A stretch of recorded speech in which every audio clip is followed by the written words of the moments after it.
lebih dari ya, semoga pihak-pihak yang terkait lebih perhatikan terhadap kesejahteraan dari guru, ya, dari guru PAUD, sekolah juga anak-anak didik anak usia dini gitu.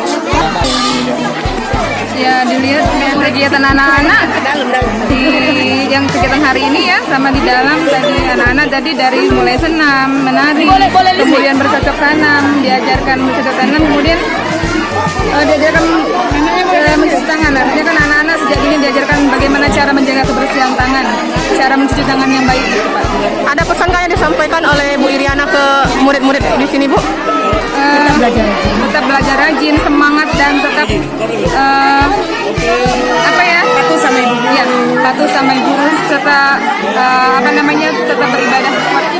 Antusias dari murid-murid Ibu? Sangat antusias, sangat. Berapa hari nih menyiapkan ini, Bu? 2 hari. Ya, minggu baru.